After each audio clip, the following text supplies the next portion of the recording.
जिनके घर में जैसे सास है ससुर हैं, सास ससुर फोर्स करते हैं कि भाई बहू जॉब कर रही है लेकिन काम वाली नहीं लगाएंगे, क्यों ही देना है उसको 1,000 रुपए महीना, क्यों देंगे, इससे तो मतलब हम खुद ही कर लेंगे। इसी तरीके से पैसे बचाओ बचाओ बचाओ बचाओ। उन्होंने मुझसे पूछा कि भाई आप इसको कुछ सजेस्ट करो कि क्या करना चाहिए। तो मैंने उन्हें सजेशन दिया कि भाई आपके घर के आसपास बहुत सारी शॉप्स हैं, कुछ छोटा सा कर लो, मतलब इसको एटलीस्ट एक सेल्स का एक्सपोजर दे दो। जब ये बात हुई तो जो उनके फादर थे वो गुस्सा हो गए।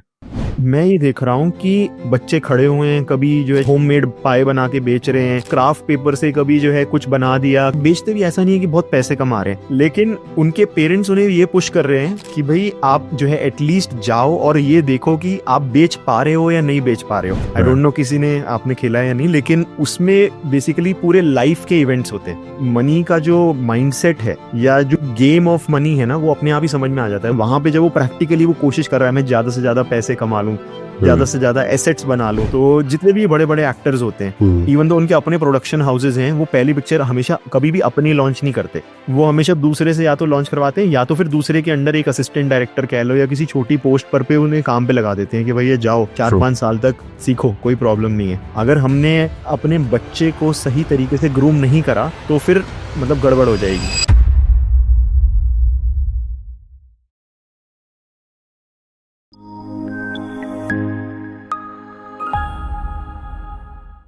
शुभम, आप एक मिडिल क्लास फैमिली से आते हो और आप मतलब क्या आपने नोटिस किया कि जब आप बरेली में थे, जब आपकी अपब्रिंगिंग हो रही थी, उनमें क्या डिफरेंस है, और बैंगलोर में जब आप जो सोसाइटी में रह रहे हो उन लोगों की सोच में क्या डिफरेंस है? तो मुझे सबसे ज्यादा एक इंटरेस्टिंग आपको किस्सा बताता हूँ। तो हुआ जी। क्या, मैं यहाँ पे नया नया आया था, मेरे एक रिश्तेदार हैं बरेली में ही, उनका बच्चा कॉलेज में पढ़ाई कर रहा था, उसकी कंप्लीट हो गई थी ग्रेजुएशन और अब वो जॉब में जा रहा था। तो उन्होंने मुझसे पूछा कि भाई आप इसको कुछ सजेस्ट करो कि क्या करना चाहिए। तो मुझे ये पता था कि भाई वो जो है एक्चुअली पढ़ाई में उतना अच्छा नहीं है, और वो भी ये बोल रहे थे कि अल्टीमेटली इसे बिजनेस कराना है। तो मैंने उन्हें सजेशन दिया कि भाई आपके घर के आसपास बहुत सारी शॉप्स हैं, कुछ छोटा सा कर लो, मतलब इसको एटलीस्ट एक सेल्स का एक्सपोजर दे दो। थोड़े दिन के लिए कहीं पे एक सेल्समैन की तरह भी काम करेगा। Don't worry about the salary, salary को छोड़ो, बस आप उसे चाहे 8,000-10,000 रुपए भी मिल रहे हैं, लेकिन एटलीस्ट 6 महीने 3 महीने उसे जॉब पे भेज दो। क्योंकि मतलब जितना मैं उसे जानता था वो बहुत ही ज्यादा इंट्रोवर्ट टाइप का बच्चा था।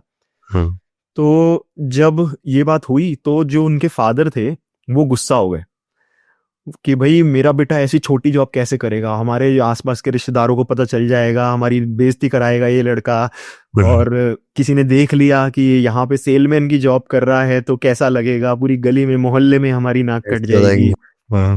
फिर मैं बोला ठीक है, फिर आप जैसा आपको ठीक लगे, बट द आइडिया वाज कि मतलब वो माइंडसेट एक सेल्स वाला डेवलप होना चाहिए। क्योंकि अगर आप अल्टीमेटली बिजनेस करने जा रहे हो और अब एक बड़ा सा लाखों रुपए खर्च करके एक बड़ा सा बिजनेस खोल दोगे, और बच्चा भी कॉलेज से निकला है, एक्सपीरियंस उसे है नहीं, वेरी वेरी हाई चांस कि वो कुछ ना कुछ गड़बड़ करके उसे फेल करेगा। लेकिन वो जो माइंडसेट का डिफरेंस है, बिटवीन आप बोल सकते हो हाँ छोटा काम या छोटी जॉब हम कैसे कर लें, तो वो मुझे सबसे ज्यादा मेजर डिफरेंस लगा।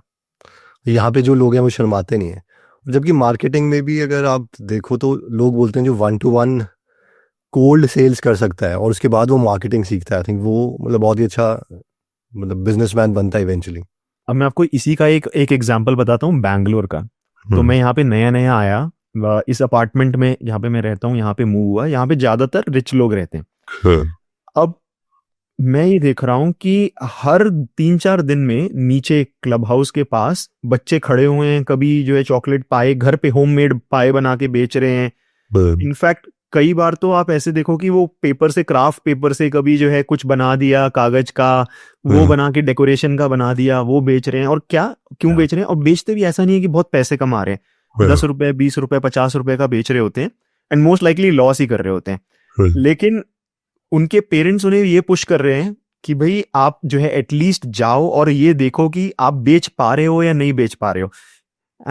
एंड यहाँ पे वो नॉर्म बन गया, यहाँ पे वो कॉमन हो गया है। तो यहाँ पे क्योंकि हर 2-3 दिन में वो हो ही रहा है, तो यहाँ पे कोई भी वो नहीं है कि भाई हमारा बच्चा छोटा काम कैसे कर सकता है। तो ये उल्टा है कि मेरे को भी करवाना अपने बच्चे मुझे भी को। करवाना है। हाँ, तो इनफैक्ट जब मैंने पहली बार देखा तो मैंने भी सोचा कि जब मेरा बेटा बड़ा होगा उसको मैं भी भेजूंगा कि जा ये एक बार ट्राई कर।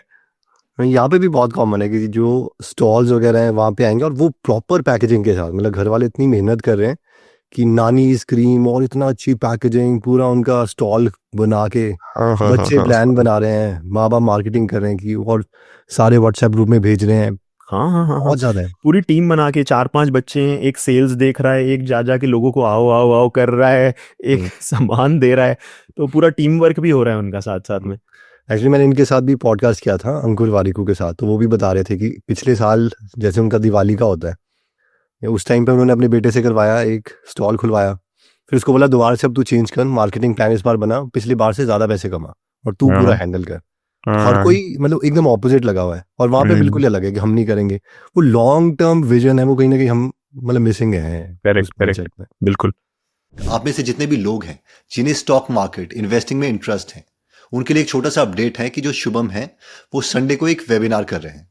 तो जिन्हें नहीं पता शुभम के बारे में, शुभम 29 की एज में फाइनेंशियली फ्री हो गए थे, इसलिए अमेजॉन यूएस की जॉब छोड़ के वो बैंगलोर इंडिया शिफ्ट हो गए और एक फुल टाइम इन्वेस्टर बन गए।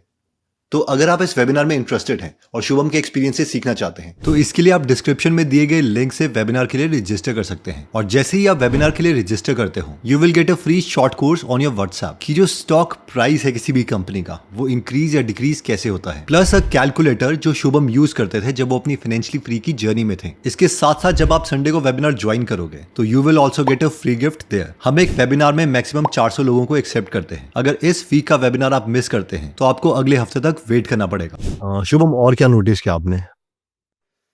और एक काफ़ी इंटरेस्टिंग चीज़ जो मैं बताता हूँ मुझे समझ में आई, not just between Bangalore and between Bareilly, in general मैंने ये देखा है कि जनरली जो रिच लोग हैं ना, वो मनी को एक गेम की तरह लेते हैं इंस्टेड ऑफ लाइक सर्वाइवल। तो जो मतलब मिडिल क्लास या पुअर लोग हैं वो हमेशा सेविंग कह लो या हमेशा ये कह लो कि सर्वाइवल, कि भाई सैलरी आ रही है, खर्चों को कम करना है, ये करना है वो करना है। तो लेकिन जो रिच होंगे वो हमेशा आप ऐसे समझो कि मोनोपोली का जो गेम होता है ना, उससे बहुत ज़्यादा रिलेट कर पाते हैं। इनफैक्ट मैंने जब पहली बार जो है वो गेम खेला था तो मुझे इतना ज़्यादा पसंद आ गया था कि मैं हर किसी को बोलता था जब मैं बचपन में कि नहीं नहीं मेरे साथ मोनोपोली खेलो।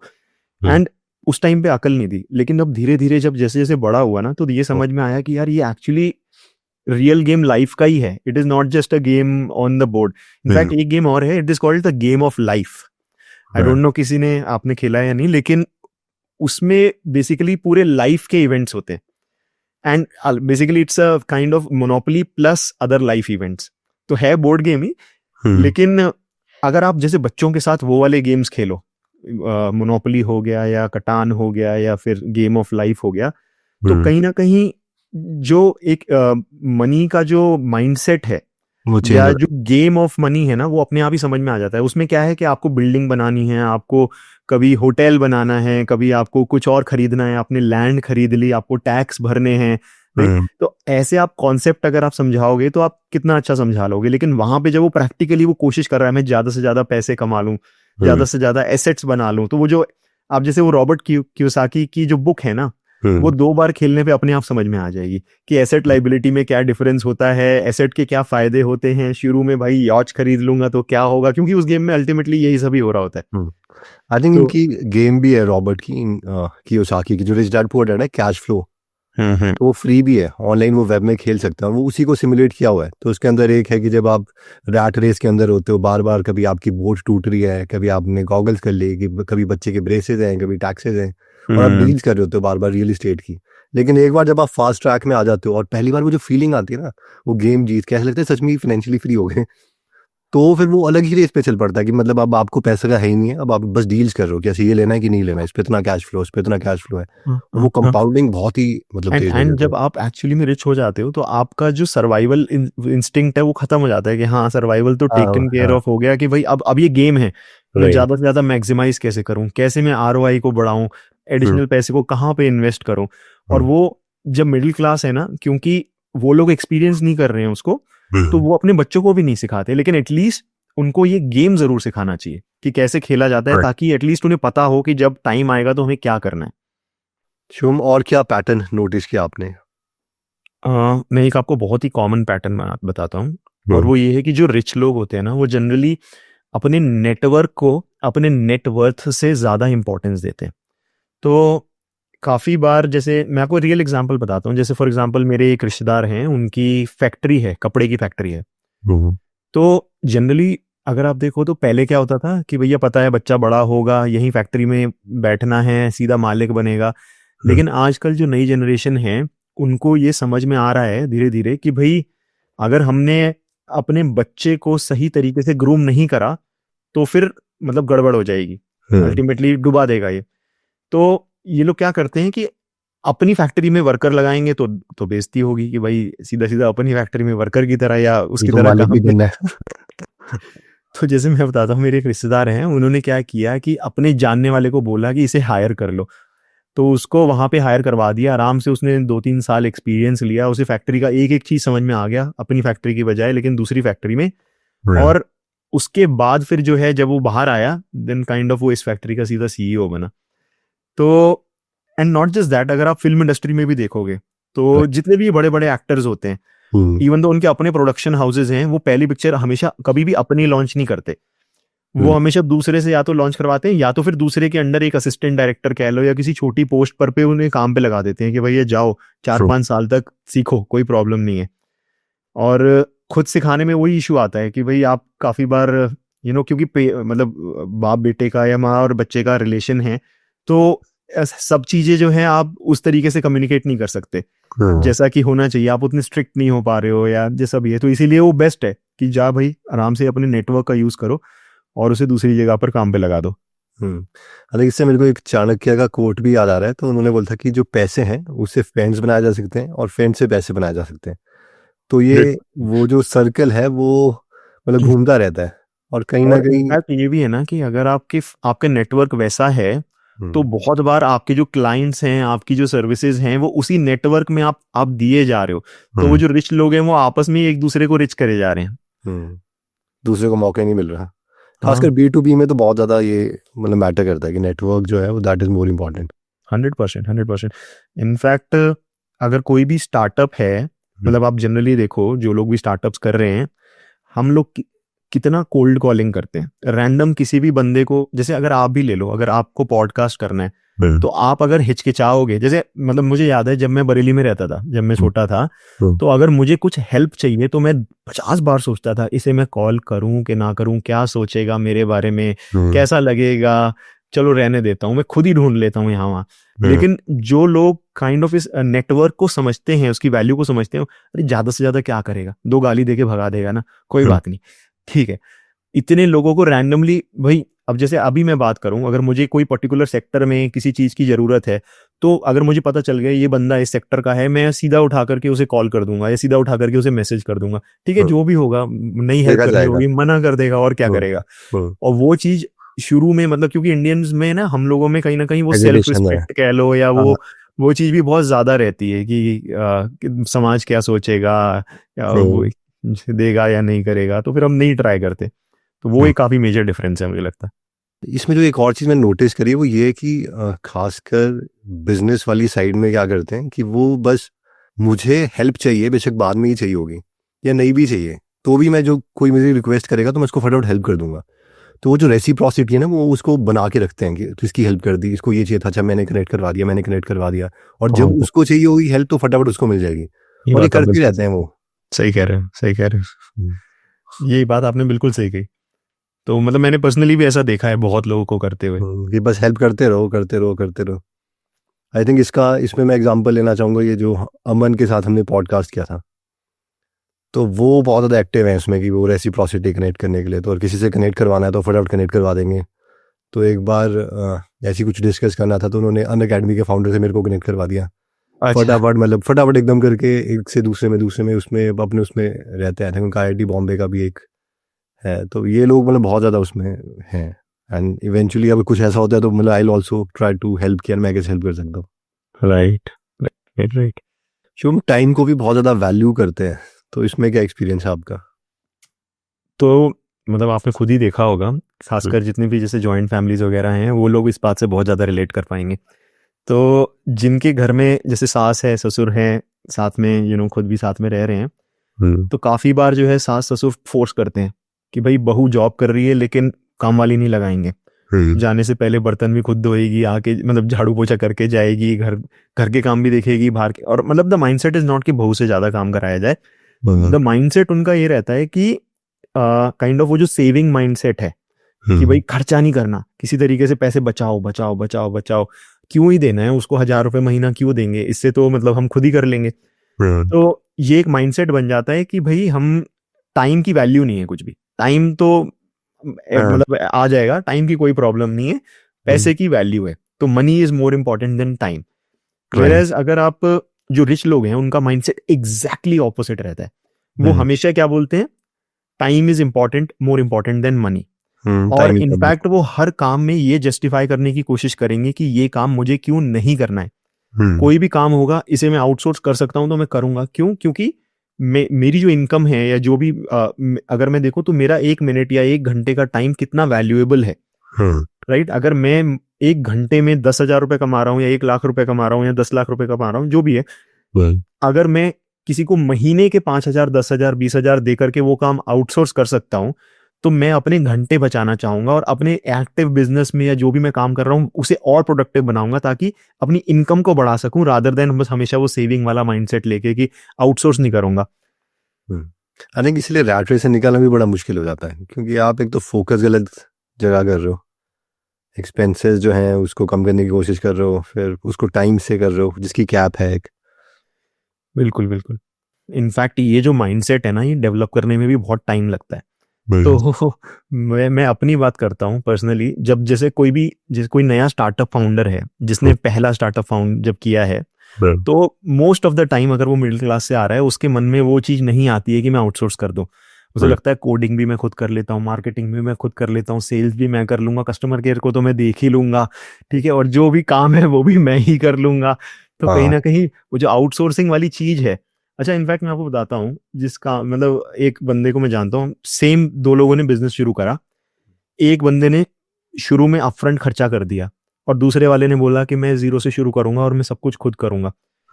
आफ्टर 1 ईयर जिसने अपफ्रंट खर्चा करके सब कुछ आउटसोर्स कर दिया, वो स्केल में उससे ऑलरेडी 10x आगे निकल गया था।